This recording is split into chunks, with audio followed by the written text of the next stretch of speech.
Voilà, salut, bonsoir à tout le monde, bonsoir à tous les Ivoiriens, bonsoir à toutes les Ivoiriennes. Voilà, Johnny Pacheco de retour sur sa page. Et ma manière à moi ici de marquer ce retour-là, c'est bien entendu mon entretien avec un de mes amis de longue date que j'ai connu ici en Finlande en 2011. Voilà, je suis à Helsinki et je l'ai téléphoné, j'ai décidé de le rencontrer pour échanger un peu. Alors, il a commencé à me parler de politique. Commencé à me parler de politique, de mon changement et du président Alassane Ouattara. Et j'ai décidé de partager ça avec vous parce qu'il me pose trop de questions.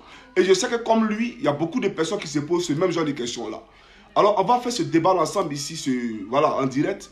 Et puis, au sortir de là, j'espère que, voilà, il sera élucidé sur les doutes qui planent encore dans sa tête. Alors frère, Kossi, il vient de l'Angola, et son nom c'est Kossi. C'est dommage, on ne peut pas voir les commentaires. Tu veux voir les commentaires ou pas? Non, comme tu veux, c'est pas problème. Ok, d'accord. Donc c'est quoi ta question? Moi je disais ceci. Hmm. D'abord, je te demandais pourquoi ce changement. Pourquoi ce changement? Ouais, parce que quand je te connais, tu soutenais le président Gbagbo. Ouais. Et maintenant, tu viens de me dire que maintenant tu soutiens le président Ouattara. Pourquoi? Pourquoi ce changement en fait? Voilà. Pourquoi il soutient le président Ouattara? Ouais. Ok, j'avais déjà répondu à ça en dehors de la caméra, Ouais. mais je vais répondre à ça. D'abord, est-ce qu'on est d'accord que lorsque Laurent Gbagbo dont tu parles était aux affaires en Côte d'Ivoire, les gens mouraient par manque de moyens? Est-ce qu'on est d'accord que lorsque Laurent Gbagbo était au pouvoir en Côte d'Ivoire, il n'y avait pas d'ambulance? Est-ce qu'on est d'accord qu'en Côte d'Ivoire, il n'y avait pas de voirie? Voilà, parce que j'attaquais Ouattara sur quelle base? Le président Ouattara ne soignait pas les Ivoiriens. Le président Ouattara n'a pas conçu de route. Le président Ouattara n'a pas fait ceci, n'a pas fait cela. Mais comparé à Gbagbo, parce qu'il faut qu'on soit rationnel. Est-ce que comparé à Gbagbo, là, ce que j'ai reproché à Ouattara, là, je pouvais dire que Gbagbo était exempt de cela. Alors, mon changement vis-à-vis de Gbagbo, c'est simple. Je ne peux pas suivre quelqu'un qui est désordonné.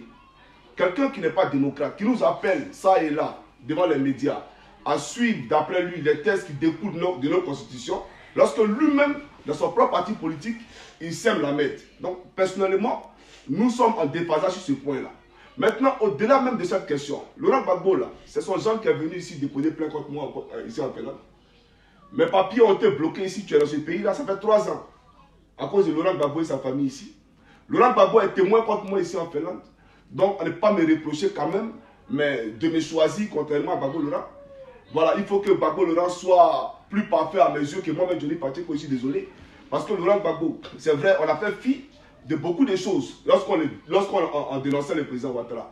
On a dit que Laurent Gbagbo, il était... Mais en réalité, on sait que Laurent Gbagbo, quand il était au pouvoir, c'était la médiocrité. Et il y a mes vidéos qui existent où j'ai fait savoir à l'opinion publique que Laurent Gbagbo, là, comme il était encore gendarme, je ne l'aimais pas. Parce que sous Laurent Gbagbo, en tout cas notre corporation, elle était diminuée, elle était dévaluée. La FECI même avait plus de pouvoir que nous, militaires en Côte d'Ivoire. Et qu'est-ce qui a changé avec le venue du président? Qu'est-ce qui a changé avec la venue de qui? Le président Ouattara. Mais écoutez, le président Ouattara aujourd'hui, qu'on dise, qu'on le veuille ou pas, que ça plaise ou pas aux gens, contrairement à tous ses prédécesseurs, que ce soit M. Bédié, tu es angolais, je ne sais pas si tu connais Bédié. Bon, Bédié, c'est le président qui a succédé à Félix Houphouët-Boigny.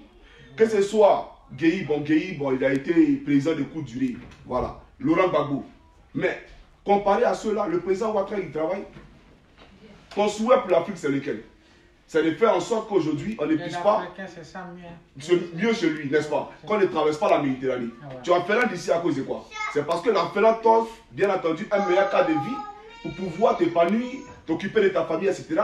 Mais le président Ouattara aujourd'hui est en train de poser les racines du développement de l'assainissement de notre pays et des citoyens qui y vivent. Alors pourquoi on ne peut pas soutenir cela? Est-ce qu'aujourd'hui en Côte d'Ivoire, les routes n'ont pas été faites?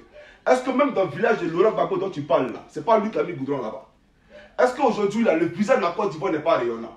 Dans la sous-région ouest-africaine, la Côte d'Ivoire n'est-elle pas en train de dépasser tous ces pays-là, de prendre sa place sur l'échiquier mondial. Donc, un monsieur qui pose des pas pareils, on ne peut que le soutenir. Je comprends là-dessus.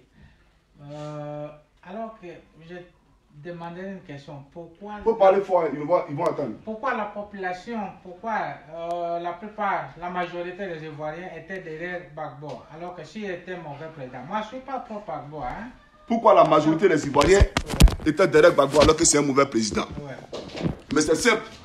Quand on dispose des moyens de l'État, tels que la RTI, la radio, et que à chaque fois qu'on allume son écran, actuellement ta télévision la marche, tu vois un président finlandais qui est en train de te faire comprendre que lui, il mène un combat pour toi, mais la Suède, qui est un pays frontalier à la Finlande, là, la Suède est en train d'œuvrer pour ne pas que toi, là, tu puisses avoir, en tout cas, les atouts nécessaires pour pouvoir t'émanciper dans ton pays. Donc, on a semé les gènes du populisme en Côte d'Ivoire. On a fait en sorte que la propagande soit un programme de société, un projet de gouvernement. Voilà. Donc, les Ivoiriens, quand ils voient là, c'est bien entendu parce que Laurent Gbagbo lui-même, là, chaque jour à la télévision, nous faisait croire qu'en réalité, il se battait pour nous. Et que si nous, on n'avait pas de niveau de sécurité sociale, si on n'avait pas de routes, etc., c'est parce qu'il menait un combat contre la France. Mais c'est faux. Lorsqu'on fouille en profondeur, on se rend compte que lui-même, Gbagbo Laurent, mais il n'y a pas plus France-africain que lui. Parce que la campagne de Jacques Chirac en France, là, Gbagbo a financé ça. La Côte d'Ivoire n'était pas en guerre. Il a financé la campagne de Jacques Chirac. Alors, c'est quel est ce président qui nous dit qu'il se bat pour la France? Il se bat contre la France à la RTI. Et derrière nous, il prend notre argent pour aller financer les campagnes à l'étranger. Ça n'a pas de sens pour nous. Donc, les Ivoiriens aiment ce monsieur-là de ce fait. Les Ivoiriens aiment ce monsieur-là parce qu'il a utilisé la RTI. L'Ivoirien qui est à Tengré-là, qui est à l'ouest, il n'a pas Facebook, il a la RTI. Et à la RTI, c'est Laurent Gbagbo à mon chaque jour. Et Laurent Gbagbo lui fait comprendre des choses. Ça reste dans sa tête, c'est normal. Voilà. Et on nous a fait croire que Ouattara était celui-là même qu'il fallait détester. Donc, on a été tous dans cette bulle propagandiste pendant des années. Voilà. Donc, si l'Ivoirien même aujourd'hui déteste Ouattara, ce n'est pas parce qu'il connaît Ouattara, mais c'est parce que Gbagbo Laurent a ancré ça en nous.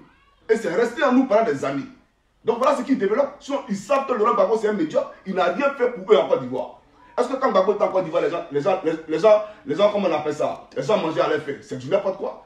Mais tout son gouvernement, ils ont été tous des milliardaires. La preuve, sa femme est sortie de prison là. Regarde son cortège. Les voitures qu'elle roule là. Mais est-ce que les Ivoiriens qui sont écrits dans la rue là, on le met en train de vue que celle qui vient sortir de prison? C'est ça la réalité. Donc moi je pense qu'il faut être objectif. Voilà. Il faut se poser la véritable question. Laurent Gbagbo travaille pour lui et sa famille. Ouattara là, même s'il travaille pour lui et sa famille, mais ce qu'il fait aujourd'hui là, nous on peut en bénéficier, on peut en profiter. Et c'est salutaire et on salue ça. Voilà. Maintenant ce qui m'intéresse ici, pourquoi il fait ce direct là, c'est pas qu'il a parlé de l'ONU. Tu dis c'est l'ONU qui est, comment on appelle ça, la France? C'est la France qui a soutenu Ouattara pour dégager le président Gbagbo. D'accord, il n'y a pas de souci. On va parler de ça. Et c'est à cause de ça qu'il fait cette vidéo là. Tu dis que c'est la France qui a installé le président Ouattara au pouvoir. C'est ça. Okay. Ça c'est connu, il y a des images. D'accord. Je vais ici te demander une seule chose. Ici là, on a tous acculé la France ici. On a dit que la France est restée muette. La France a joué un rôle complice dans le génocide du Rwanda. La France a assisté sans rien faire. Je ne défends pas la France. Hein. Non, moi je suis africain, je ne défends pas la France. Mais on a tous dit ici que s'il y a eu génocide du Rwanda, c'est à cause de la France parce qu'elle n'a rien fait. N'est-ce pas? Alors, tu aurais souhaité que comme au Rwanda, dans les années 90, la France laisse un Gbagbo Laurent désavoué par son peuple dans les urnes, massacrer les Ivoiriens sans réagir? Mais en fait... Non, réponds à la question d'abord. Est-ce que comme au Rwanda, tu souhaiterais que la France laisse Gbagbo Laurent perpétrer des massacres en Côte d'Ivoire? Non. Ok. Là, ok. En fait, je vais terminer. On ne peut pas comparer les cas de Rwanda et les cas de la Côte d'Ivoire. Et pourquoi? Et pourquoi? Parce que le Rwanda, c'était entre les ethnies. Alors qu'en Côte d'Ivoire, c'était les deux partis politiques. Au Rwanda, c'était entre les ethnies. Et en Côte d'Ivoire, c'était dans les partis politiques.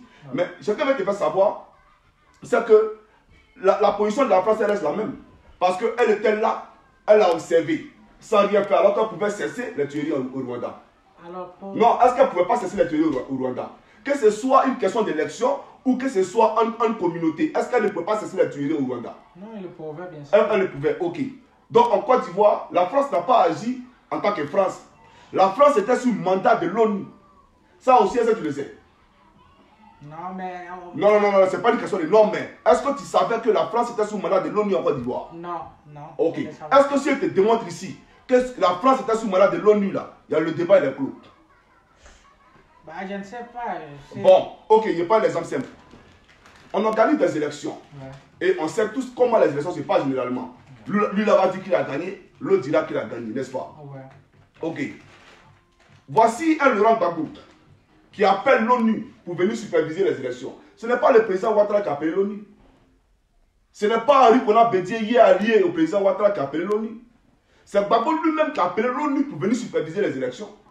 Alors quand tu invites l'ONU dans les élections en Côte d'Ivoire, ça veut dire que la parole de l'ONU, là, c'est qu'elle va prononcer là. Tu dois accorder du crédit à ça. C'est pas ça. Ça. Si tu es en discorde avec ta femme dans cette maison, que tu m'appelles là, pour venir régler là, c'est que ce qu'elle a dit là, tu vas écouter. Ah ouais. C'est pas ça? Ça. Alors, l'ONU a dit quoi? L'ONU a salué la victoire du président Ouattara. Alors, pourquoi lui, il ne veut pas reconnaître ça? Alors, l'ONU prend ses responsabilités, pas de mal. Alors, la France qui agit là, il ne faut pas regarder la France. La France était sous mandat de l'ONU.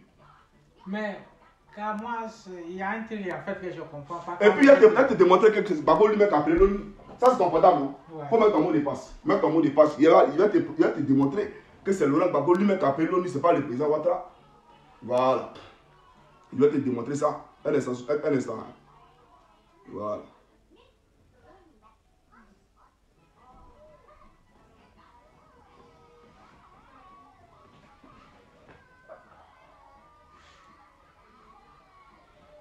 Toi, tu es en Angola, non? Tu viens de l'Angola, non? Ouais.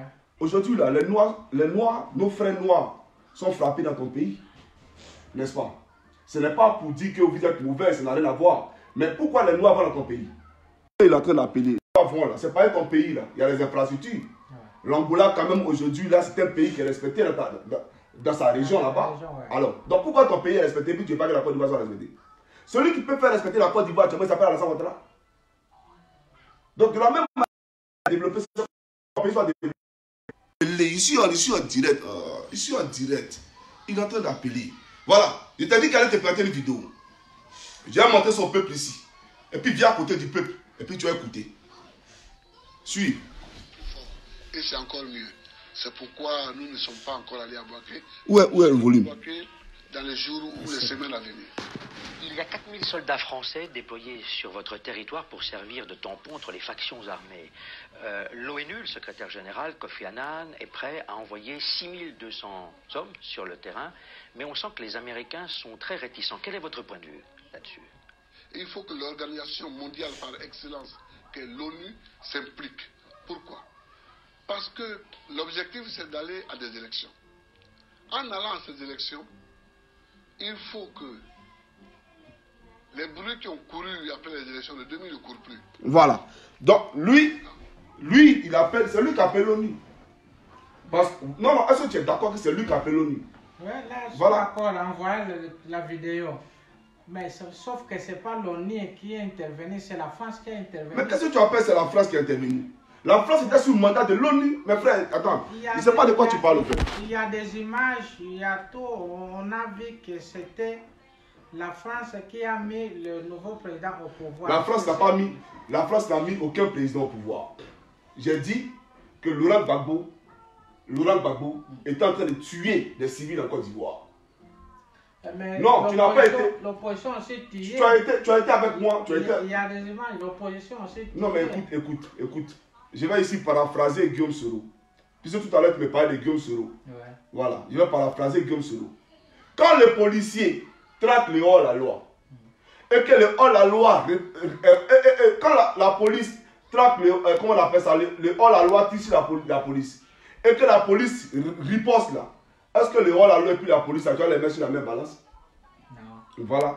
Alors, le hors-la-loi là, c'était Gbagbo. Tu as perdu les élections. Dans les rues d'Abidjan, tu n'as pas été en Côte d'Ivoire, c'est dommage. Sinon, il y avait les civils armés. Je t'invite dans ces jours-là à me suivre.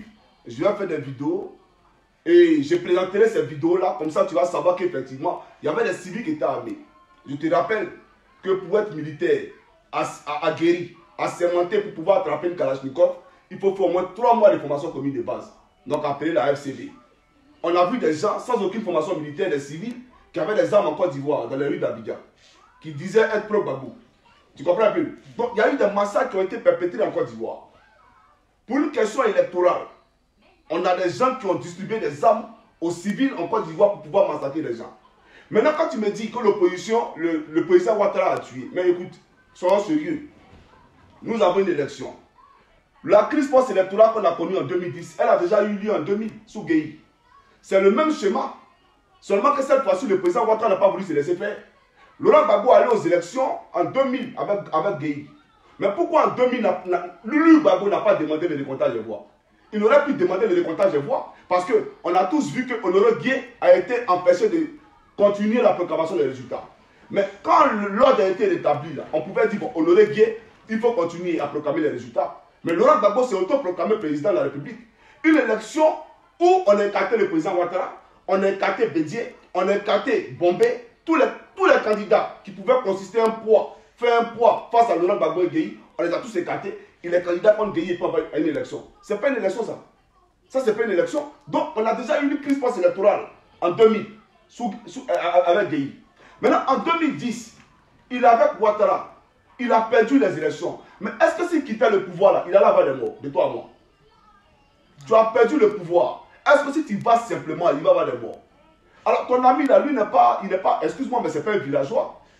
Il a dépensé dans ses campagnes. Il a un programme. Il y a longtemps que vous avez dit que ce monsieur-là, il est étranger, il est ceci, il est cela. Aujourd'hui, que Dieu a permis qu'il arrive à ce niveau-là, il ne va pas te laisser faire.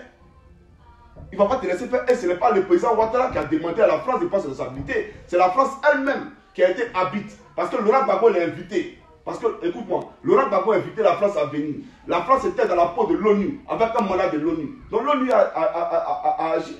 Pourquoi la France a appelé. Donne-moi le numéro, donne-moi le truc. Il faut appeler André. La France n'a pas eu de parti pris. Si c'est Gbagbo qui avait gagné les élections, elle aurait dit que Gbagbo a gagné. En 2000, la France a soutenu Gbagbo contre Gueye. Est-ce que tu le sais? En 2000, la France a soutenu Gbagbo contre Gueye. Alors, pourquoi pour Ouattara, la Côte dit que Ouattara a gagné, ça va poser un problème? Soyons sérieux, la Côte d'Ivoire n'a pas Gbagbo. J'aimerais te dire que le président Ouattara n'a pas été installé par qui que ce soit. Voilà. Laurent Gbagbo a organisé les élections. En tant que président sortant, il a perdu les élections. Il a utilisé le Conseil constitutionnel à sa cause. On a instrumentalisé le Conseil constitutionnel et on a voulu s'abouter au pouvoir. Alors quoi de plus normal que l'ONU et tous les différents scrutateurs qui sont venus prendre les responsabilités? C'est ce qui a été fait. Ton mari est en train de me fatiguer ici, madame. Il me fatigue ton mari. Combien il est passé? Non, il connaît. Tu connais là, il était propre à bon. On était dans la même chambre là. Mais maintenant, il est. Ouais, j'étais pas seul. Ouais. Allô André? Ça va? Non mais Joe, il y a longtemps. Vous êtes tous les 5 ici là. Moi je suis dans les noirs là-bas.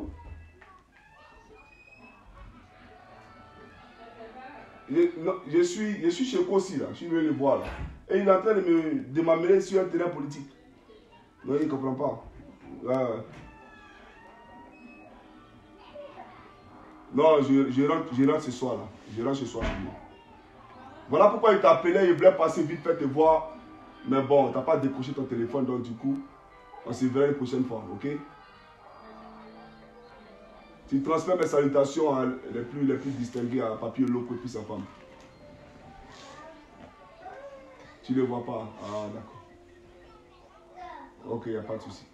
En tout cas, franchement, merci beaucoup André. Et puis, j'espère qu'on s'y verra. Parce que ça fait très longtemps, ça fait 9 ans là.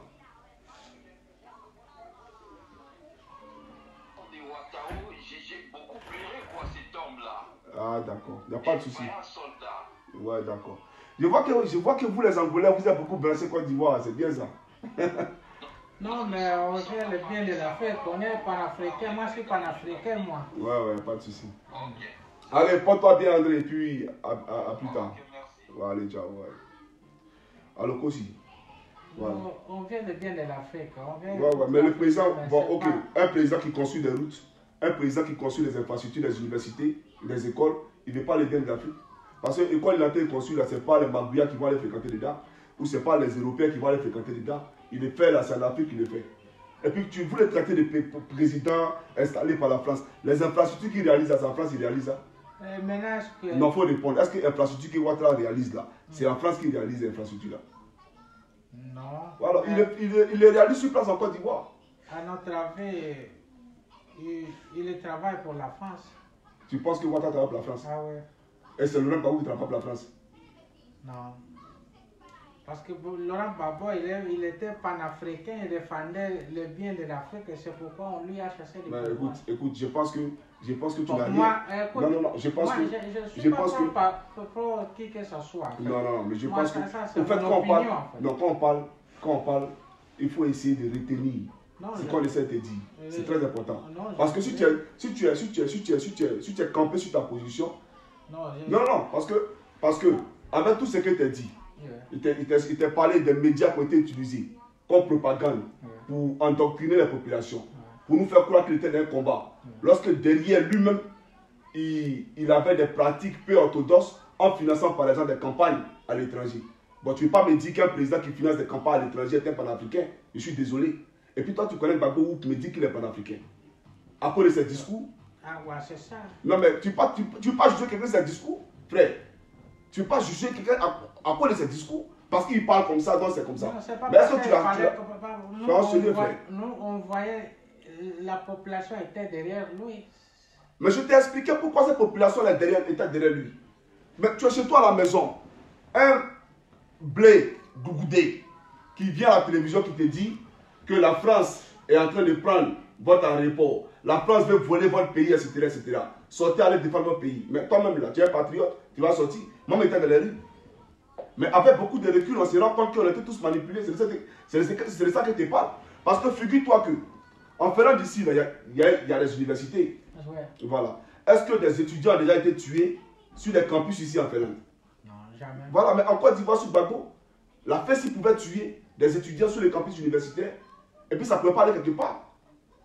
La police n'avait pas le droit de rentrer sur les campus universitaires. Ça aussi, c'est une autre façade de Gbagbo Lora que tu ne connais pas. C'est une autre phase de Gbagbo Lora que tu ne connais pas. Donc, il ne faut pas juger quelqu'un en fonction de ses discours.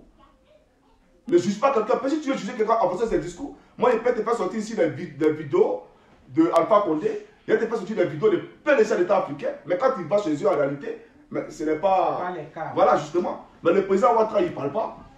Il ne parle pas. Mais est-ce qu'aujourd'hui, il n'y a pas une évolution sur la question du franc CFA? Laurent Gbagbo, dont tu parles là, ce n'est pas lui qui demandait au Ghana, Nigeria, Sierra Leone, tous ces pays-là qui sont monétairement indépendants de rejoindre le franc CFA. Alors comment tu peux dire qu'un monsieur qui adule le franc CFA, qui veut même que d'autres pays qui sont indépendants là viennent rejoindre cette zone-là, est un panafricain? Parce qu'il a des quiproquos avec la France. Parce que cette guerre qu'on a eue en Côte d'Ivoire, on peut dire aussi que c'est deux France Afrique qui se sont affrontés. Parce que Laurent Gbagbo, sa campagne là, mais tous ceux qui ont été à la base de sa campagne, tous ceux qui ont fait les affiches de Laurent Gbagbo, même ceux qui ont fait les statistiques pour Laurent Gbagbo, pour lui dire va aux élections sans désarmement, si tu vas, tu vas gagner. Mais c'est la France.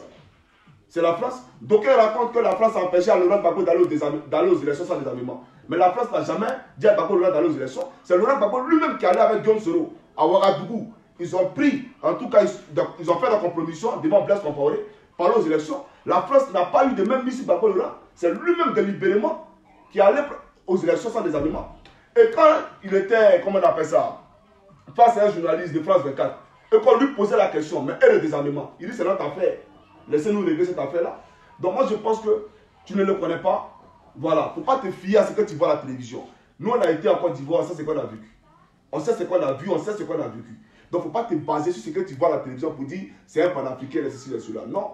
Toi tu me vois à la télévision, d'après toi tu me vois, tu me parles.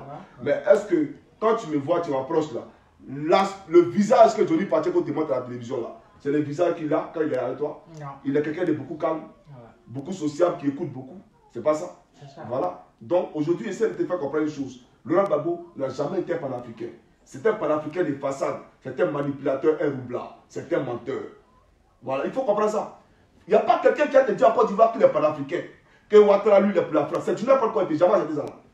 Non, non, non. Et on les attend, il faut le dire, on les attend sur le podium, ils n'ont qu'à s'asseoir et puis on va discuter. Ils vont nous démontrer où ils sont panafricains là. Voilà. Maintenant, je peux te demander une chose, si tu me permets. Oui, je t'écoute. Maintenant, qu'est-ce qui ne va pas avec Guillaume Soro? Mais écoutez. Il y a quoi en fait? Est-ce que tu peux m'expliquer? Mais il n'y a pas de problème. Voici un monsieur qui est un perturbateur, un faiseur de coups d'État. Tu es un président qui est au pouvoir. Tu es président de l'Assemblée nationale. D'abord, tu t'es levé, tu allais déstabiliser le Burkina Faso. Le monsieur s'est démerdé pour te sortir des ennuis au Burkina Faso. Si Guillaume Soro, là, le mandat d'arrêt contre Guillaume Soro a été levé par l'État burkinabé, c'est parce qu'en partie, le président Ouattara, mais dans la diplomatie, a usé de ses relations pour étouffer cela. Alors, toi qui dis que tu n'attendras pas qu'on aille aux élections pour remplacer ce monsieur, mais est-ce que toi-même qui parles du bienfait de l'Afrique, tu dis que tu n'es pas africain là, tu peux accepter aujourd'hui qu'on renverse des régimes démocratiquement établis par des coups d'État et qu'on va s'installer? C'est quelle image on montre à la future génération? Ton enfant qui vient de passer là, tu lui montres quoi? Tu inculques quoi ton enfant? Quand on peut prendre l'exemple pour prendre le pouvoir, Guillaume Soro, c'est un faiseur de coups d'État, c'est un déstabilisateur. Il y a eu des mutineries qui ont été orchestrées en Côte d'Ivoire par Guillaume Soro. Il y a eu des bandes enregistrées qui ont été, en tout cas, mises sur la place publique à la portée de tout le monde. Et on a entendu Guillaume Soro reconnaître effectivement que c'est sa voix sur l'enregistrement, mais ça datait de 2017. Alors que ça date de 2017, que ça date de 1950, que ça date de 1700, c'est ta voix. Donc c'est lui que tu as de probité, tu es sale moralement. C'est lui que tu es sale moralement. On ne peut pas accorder un crédit à un personnage pareil. Parce que toi aussi, toi et moi, on parle. Et on planifie de déstabiliser la Finlande. L'enregistrement là, on le fait aujourd'hui et puis ça sort en 2024.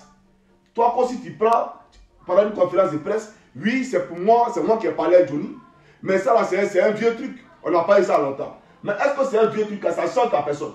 Non. Voilà. C'est que tu disais à moi au téléphone là. Est-ce que tu avais 15 ans ou bien tu avais 2 ans? Tu étais majeur, tu étais adulte et tu savais de quoi tu parlais. Tu planifiais de renverser un pouvoir. Donc, Guillaume Soro, ce n'est pas un homme sur le... Ce n'est pas un homme pour qui on peut parler ici, frère. Parlons d'autres choses, mais ne parle pas de Guillaume Soro. Et puis, de toi à moi. Toi qui dis que tu connais bien la Côte d'Ivoire, quel est le parcours de Guillaume Soro? Quelqu'un d'étudiant qui devient ministre? C'est ça là, tu veux... C'est l'image que tu veux que l'Afrique reflète au monde, en tout cas à ses camarades européens, à ses camarades asiatiques? Mais vous l'avez fait confiance. Qui a fait confiance à qui? Le peuple, ou même le président au pouvoir, il a fait confiance. C'est ce qu'on a dit. Mais ton président lui-même là, je sais. le pays, mais va demander à Gbagbo, c'est lui qui a dit que Guillaume Soro est un médicament qu'on doit essayer. Alors ce médicament qu'on a essayé là, moi j'ai dit qu'il ne veut plus de ce médicament, parce que ça m'a donné des panaris et puis dans panaris là, même paracétamol, même pas soigner panaris là, donc c'est compliqué. Donc Guillaume Soro c'est quelqu'un, moi personnellement, je ne le considère même pas comme étant un homme politique. C'est un voyou. Voilà. Comment? Mais c'est un voyou, frère. C'est un voyou. Je t'ai parlé tout à l'heure d'un mouvement estudiantin sur le campus universitaire. Il t'a dit que les gens étaient tués. Je vais te citer par exemple des étudiants qui ont été tués par la PECI. Dodo Habib, Amado Billy, Appelé, Botou. Ça, c'est les étudiants qui ont été tués. Et puis ils sont en légion, qui ont été tués sur le campus. Frère, mais la vie humaine, même si c'est celle d'un bébé qui vient de naître là, elle est importante. Il faut la préserver, il faut la protéger. En Côte d'Ivoire, on tue impunément. Toi, tu mets ton enfant à l'école. Il s'en va au campus. Tu investis de l'argent dans ton enfant. Et puis on le tue. Et puis ça va quelque part. Tu vois, c'est ça? Mais si ton Gbagbo panafricain, c'est existant en Côte d'Ivoire, et ton Guillaume Soro était le leader de ce mouvement qui tuait les étudiants sur le campus universitaire. Alors frère, j'aimerais te dire que ceux-là, ce n'est pas des exemples pour moi. C'est des voyous. Le président Ouattara a démontré, a fait ses preuves. Dans la grande sphère, en tout cas, je dirais, du marché international. Au Fonds monétaire international, c'est un monsieur qui est respecté. Aujourd'hui, avec lui, la Côte d'Ivoire est en train d'avoir une avancée, je dirais, considérable. Comme ton pays, l'Angola. Donc moi, je pense que c'est un monsieur à soutenir. Je ne le soutiens pas pour sa personne. Je ne le soutiens pas pour ses yeux. Mais je ne peux pas accepter ici qu'on désacralise l'histoire de la Côte d'Ivoire. Dit que Laurent Gbagbo est panafricain, Ouattara travaille pour la France. Viens me dire ici, qui a financé la campagne de qui en France, entre Gbagbo et puis Ouattara? Viens me montrer ça ici. Viens me dire ici, en Laurent Gbagbo puis Ouattara là, qui a dit que le franc CFA là c'est bon, il faut qu'on laisse là-dedans. Il ne faut pas qu'on se foute des Ivoiriens ici. Il ne peut pas le dire ça. Voilà. Donc, c'est pour te dire, quand il défendait Gbagbo là, c'est pas dit que quand Gbagbo était au pouvoir, la Côte d'Ivoire était parfaite, tout allait bien. Il n'y a rien qui allait bien en Côte d'Ivoire. Il n'y a rien qui allait. Voilà. On l'a fait. Voilà. Mais aujourd'hui, avec les efforts qui ont été consentis, avec l'amélioration des conditions de vie et de travail de nos concitoyens, mais on est à même quand même de dire au président merci, parce qu'on a décrié des choses et il les a accomplis, il les a fait. Alors s'il peut être audible à ce que nous on dit, à nos critiques, on ne peut que les saluer. Toi tu dis à un président, il faut construire l'école, et puis il construit, tu n'as pas dit merci. Alors si tu ne dis pas merci la sorcellerie, moi je ne suis pas sorcier, et je refuse d'être sorcier. Donc je le soutiens. Frère, il ne faut pas te laisser berner, il ne faut pas te laisser distraire. Laurent Gbagbo n'a jamais été un panafricain. C'est une erreur monumentale que le président Ouattara a eu à commettre en l'envoyant à la CPI. Parce qu'on a instrumentalisé cette CPI-là pour se faire passer comme état un Africain. Depuis il est sorti là, cite-moi un seul chef d'État africain qui a salué sa libération. Un seul chef d'État africain. Mandela est sorti, il est capable de défiler des chefs d'État, même des stars américaines. Tu as déjà vu quelqu'un ici parler de Gbagbo? On m'appelle. Il y a un ami qui devait voir, comment on appelle ça? On partit. J'ai mon train à prendre à 23h. J'ai mon train à prendre à 23h. Je pense qu'on aura l'occasion. On aura l'occasion. Voilà. Et puis, je dois me renseigner un peu plus sur la politique. Et pendant qu'on y est, je vais t'inviter officiellement en Côte d'Ivoire. Je ne suis pas convaincu vraiment de quoi? De tout ce que tu m'as dit. Mais je dois d'abord me renseigner. Mais ça, c'est ton choix. Plus sur la politique ivoirienne. C'est comme ça que ce que je vais te dire. Je vais te répondre. Voilà, il n'y a pas de souci. Ouais. C'est normal parce que tu n'es pas ivoirien. Ouais. Et tu ne connais pas la politique ivoirienne en profondeur. Tu ne la maîtrises pas. Ouais. Tu as des choses dans la tête et tu es campé sur ta position. Il n'y a pas de souci. Moi, je te le concède. Mais c'est pour te dire qu'il n'y a pas un Ivoirien qui s'assoit devant moi ici, là, qui me dit que Gbagbo, il est panafricain, et puis Ouattara, c'est un valide. Ce n'est pas possible. Voilà. Moi, aujourd'hui, tu me parles de l'Angola. Frère, je ne te parle de ton pays comme moi. Je ne connais pas ton pays. Je ne connais pas ton pays. Voilà. Donc, tu ne peux pas aujourd'hui venir rentrer dans un débat technique approfondi sur la question de Ouattara et moi. Parce que, où tu le dis, tu n'es pas confondu. Tu n'es pas, comment on appelle ça? Tu n'es pas convaincu. Bon, tu n'es pas convaincu sur quoi? Parce que tu as regardé à la télévision. Mais je t'ai dit que la France que tu avais à la télévision, là, elle était sous mandat de l'ONU. Bon, ça là aussi, je ne sais pas si tu comprends ce que ça veut dire. Je comprends. Voilà. En fait, donc si la France... dérange, moi, ouais. Et quand les gens disent de toutes ces organisations-là, et si tu vois toutes ces organisations-là, les gens qui orientent, qui dirigent, ce sont les Américains, les Français, les Anglais. C'est entre eux, c'est la même chose. Ah donc, mes frères, soyons sérieux. Donc c'est à cause de ça que tu dis que tu n'es pas convaincu. C'est ça. Mais ça, c'est du gros n'importe quoi. Le monde, il est fait ainsi. Voilà. Et puis, écoute-moi, c'est pas la France ne viendra pas te donner une cuillère d'argent dans la bouche. Ta liberté, là, il faut créer les conditions pour que cette liberté-là vienne à toi. T'as compris ou pas? Non, je viens. Non. Il faut laisser finir. Tu as parlé. Ouais. Tu dis qu'aujourd'hui, le monde est gouverné. Mais dis-moi, la Côte d'Ivoire, quand Gbagbo était au pouvoir, là, ou bien les autres présidents africains, là, c'est quand tu reproches à Ouattara, eux sont exempts de cela. C'est-à-dire qu'eux, ils sont... Voilà, les États-Unis n'ont pas pression sur eux. Le Japon n'a pas pression sur eux. La Chine, la Corée, ils n'ont pas pression sur ces pays-là. Et ils sont indépendants. Nous, notre objectif, moi, mon problème, je ne suis pas contre les Occidentaux. Mais on veut les gens qui travaillent pour le bien de l'Afrique. Mais quelqu'un qui travaille là, qui fait route, quelqu'un qui construit des autoroutes, quelqu'un qui fait des échangeurs, quelqu'un qui construit une école, il travaille pour toi. On a fait des kilomètres de route, puis on met publicité là-bas, ils ont fait... Mais de quoi tu parles? Il y a ce que tu es en train de dire. Quand tu dis qu'il a fait 2 km de route, d'abord, quitter Abidjan pour aller à Gagnoua, ça fait 200 et quelques kilomètres. Tout a été bitumé. Donc, pas 2 km de route. Je pourrais plutôt te ramener la question pour te dire, cite-moi 2 km de route que Gbagbo l'aura bitumé. Ça n'existe pas. Mais de quitter Abidjan simplement pour aller à Gagnoua, ça fait plus de 200 km. Moi, tu as bitumé ça. Quitter Abidjan pour aller à Bassam, ça fait plus de 30 km qu'il a bitumé ça. Et puis c'est éclairé 24 sur 24. Donc frère, tu ne maîtrises pas la Côte d'Ivoire. Tu ne peux pas rentrer dans un débat de fond et moi. Je souhaiterais, comme je t'ai dit, devant tout le monde, te lancer une invitation pour que toi-même tu rentres, t'imprégner, constater, voir la réalité et puis te faire en tout cas une image de l'homme dont on a parlé, qu'on a diabolisé à tes yeux. Tu vois, parce que tu me dis non, il a fait 2 km de route. Ouattara, il a construit. Il y a eu une amélioration progressive en Côte d'Ivoire. Mais ce qu'il veut te faire comprendre, comment on sort du capitalisme, comment on sort de, comment on appelle ça, les griffes de ces occidentaux. Mais aujourd'hui, là, quand tu construis des routes, quand tu construis des écoles, tu mets tes enfants à l'école, mais dans 20 ans, dans 50 ans, ils seront tous, je dirais, à 100%, mais lettrés. Tu comprends un peu? Donc, demain, on n'aura pas ces problèmes lorsqu'on viendra leur dire, écoutez, bon, il faut qu'on crée notre propre monnaie là. Quand tu as dit que tu crées ta propre monnaie, ils vont te comprendre automatiquement. Parce qu'ils ont été tous à l'école. En Finlande, d'ici, quand tu tiens un discours pareil, ils le comprennent. Parce que tous, ils sont éduqués. Voilà. Donc, tu ne peux pas reprocher à un président d'aller méthodiquement, d'aller aussi lentement. Il fait à son rythme. L'Afrique, là, c'est combien d'années de retard sur l'Europe? Alors, il est en train d'aller progressivement. Qu'est-ce qu'il fait? Il est en train de créer les gènes du développement. C'est ce qu'il t'a dit en prélude. Il t'a dit qu'il est en train de créer les conditions pour qu'aujourd'hui, là, on tende vers le monde occidental. Donc, en construisant les écoles, des universités, parce que figure-toi, ton Gbagbo panafricain, quel État en Côte d'Ivoire, les étudiants prenaient cours sur les gazons. Aujourd'hui, sous le président Ouattara, des universités sont en train d'être construites partout en Côte d'Ivoire. On a l'université de Mans, l'université de Bondoukou, l'université de Korogo, l'université d'Abouadjamé, l'université d'Abidjan. Il y a plusieurs universités. Mais en faisant d'ici, dans chaque ville, il y a les universités. Mais il est en train de créer, il est en train de faire en sorte aussi que dans chaque ville en Côte d'Ivoire, il y a des universités. Ça là, ce n'est pas travailler pour les biens d'Afrique. Ce n'est pas aimer les Africains. Est-ce que ce n'est pas faire en sorte qu'on sorte progressivement dans le monde capitaliste?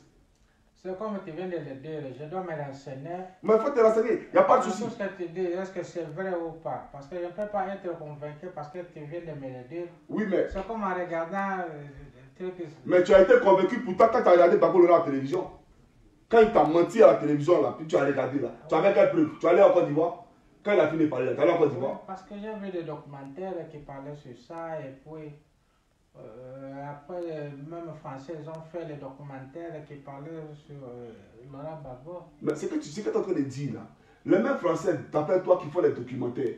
Mais il y a les amis de Gbagbo. La vidéo dont tu parles là, c'est les amis de Gbagbo qui ont fait ce documentaire là.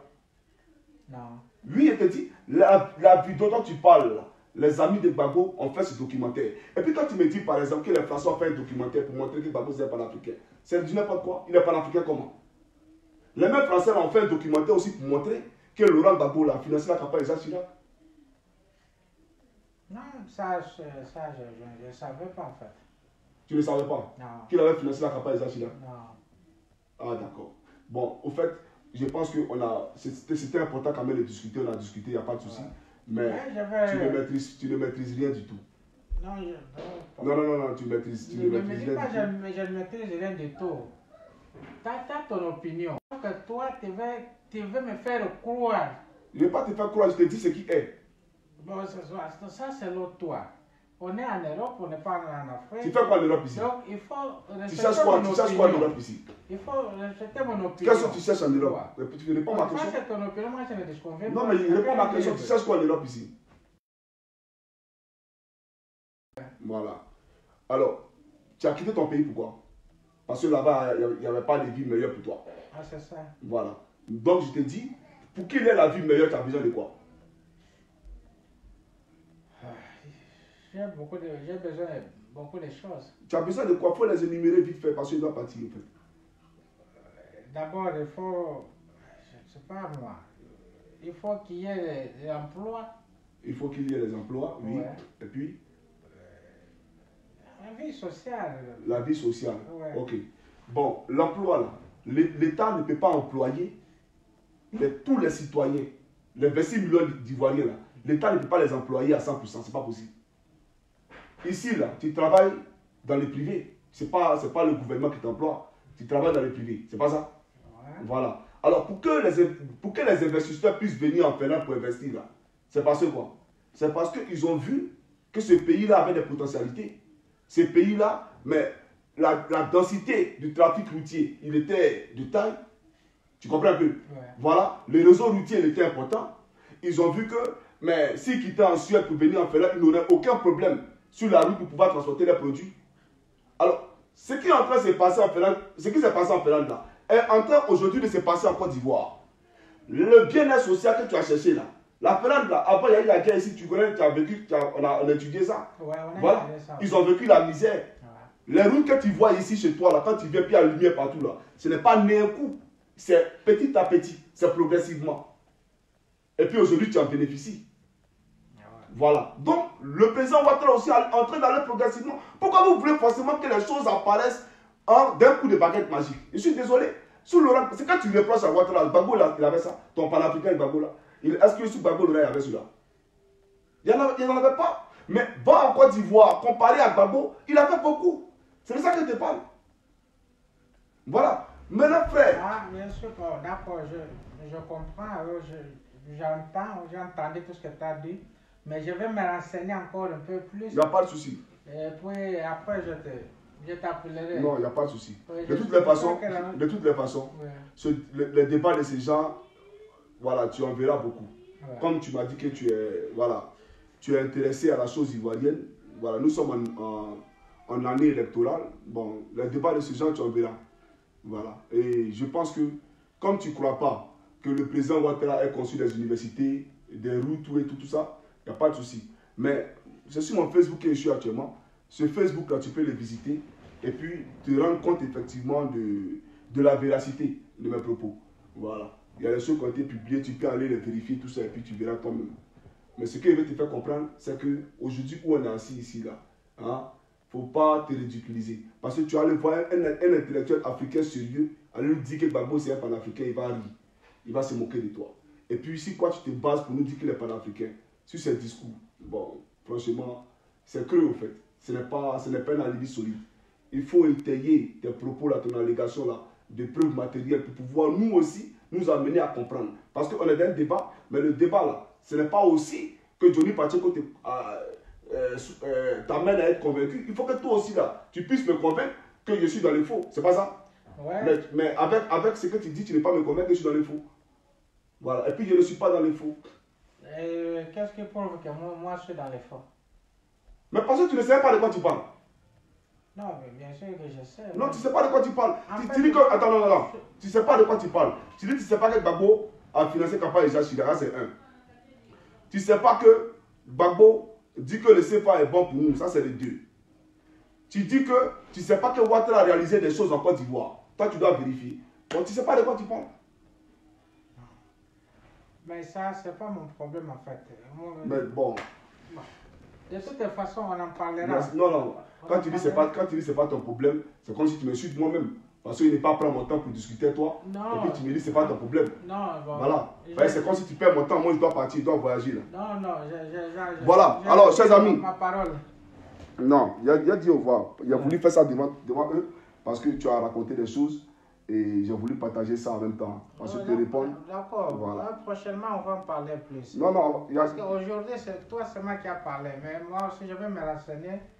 Et puis prochainement, on va faire une autre vidéo. Et puis on va non, il n'y a pas. C'est pas. Je suis pas. Bon, moi, en fait, je ne sais pas si toi tu me comprends. Bon. Moi, je ne suis pas contre. Je suis pas. Non, je ne te demande pas d'être pour ou contre.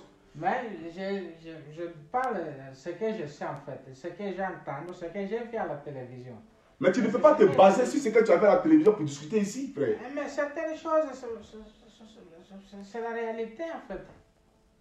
Mais les mêmes médias là, est-ce que tu sais que les mêmes médias que tu regardes aujourd'hui là, eux ils manipulent l'information?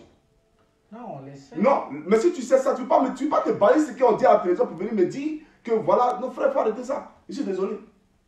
Non, parce que même aujourd'hui là, les États-Unis reprochent à la Russie d'avoir influencé, comme on appelle ça, les élections pour que Trump soit au pouvoir. C'est pas ça? Mon petit m'attend, il faut qu'il parte. D'accord. Voilà. Allez, pas les tête, mais là, 2 minutes. Faut appeler madame, faut indiquer moi-même.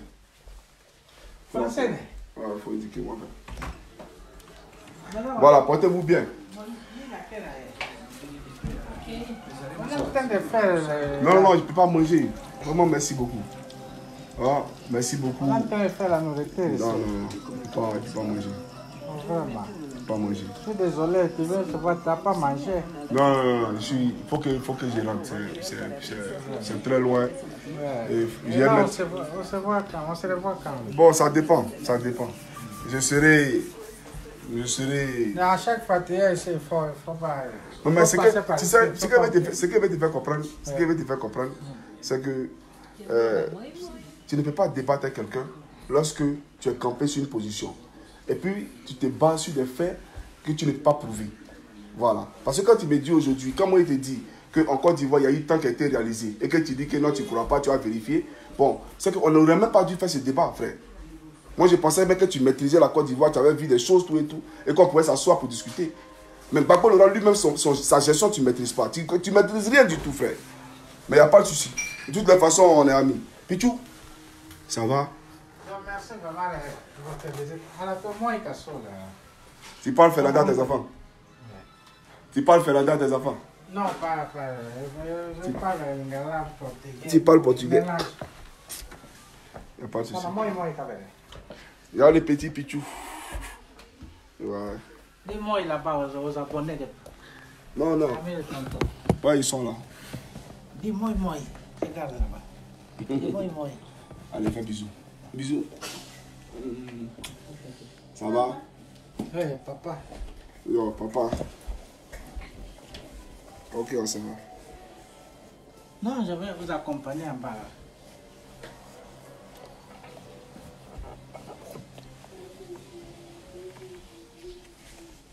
Papa.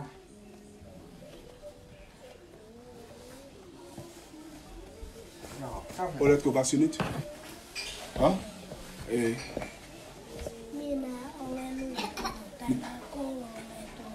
Call me to tia. Nink. Eh. Parle encore quel on. Parle encore quel on. Si dans un tiers. La sina salo est amé olentala. Call me to tia.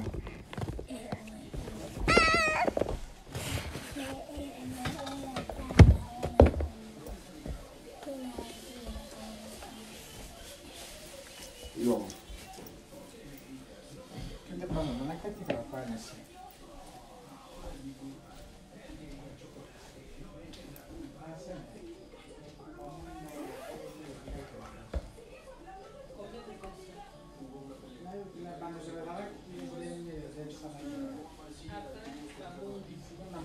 Bon. Cosy. Oui, je t'accompagne en bas. Ça profiter pour prendre. Tu m'accompagnes? Ouais. Ok, pas de souci. Allez, madame, merci beaucoup. Hein. Allez, au revoir. Quitte Australien. Yeah, quitte Australien. Allez, bisous. Allez, on parti. Wow. Tu veux qu'on prenne l'ascenseur ou l'escalier? C'est quel étage on va? Non. Toi, tu es quel étage? Ça, c'est 5e étage. Tu es au 5e? Ah, c'est loin.